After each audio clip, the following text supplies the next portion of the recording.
ജീവിതമൊരു നീർ കുമിളയല്ലയോ, അതിൻ ആയുസ് നിമിഷങ്ങളല്ലയോ. ജീവിതമൊരു നീർ കുമിളയല്ലയോ, അതിൻ ആയുസ് നിമിഷങ്ങളല്ലയോ. സിംഹാസനത്തിനായി മോഹിച്ചലയും മനുഷ്യ നീത് ഓർക്കുന്നുണ്ടോ? സിംഹാസനത്തിനായി മോഹിച്ചലയും മനുഷ്യ നീത് ഓർക്കുന്നുണ്ടോ? മനുഷ്യ നീത് ഓർക്കുന്നുണ്ടോ? ജീവിതമൊരു നീ കുമിളയല്ലയോ, അതിൻ ആയുസ് നിമിഷങ്ങളല്ലയോ.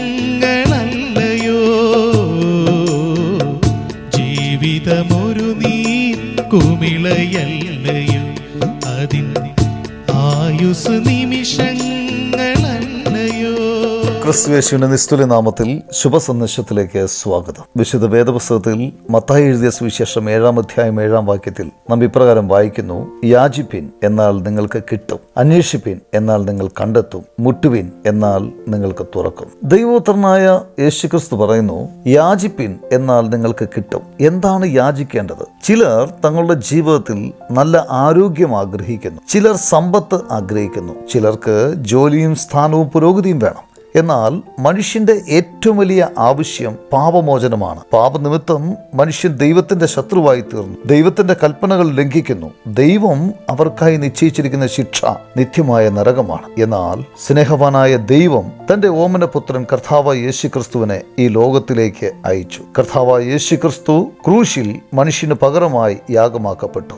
3-ാം ദിവസം മരിച്ചവരുടെ ഇടയിൽ നിന്നും ഉയർത്തെഴുന്നേറ്റു. അവരിൽ വിശ്വസിക്കുന്ന ഏതൊരാൾക്കും പാപമോചനം ലഭിക്കുന്നു. കർത്താവായ യേശുക്രിസ്തു പറഞ്ഞു, യാചിപ്പിൻ എന്നാൽ നിങ്ങൾക്ക് കിട്ടും. യേശുക്രിസ്തുവിൽ പാപമോചനം കണ്ടെത്തി അവനെ രക്ഷിതാവും കർത്താവുമായി സ്വീകരിപ്പാൻ ദൈവം നിങ്ങളെ സഹായിക്കട്ടെ.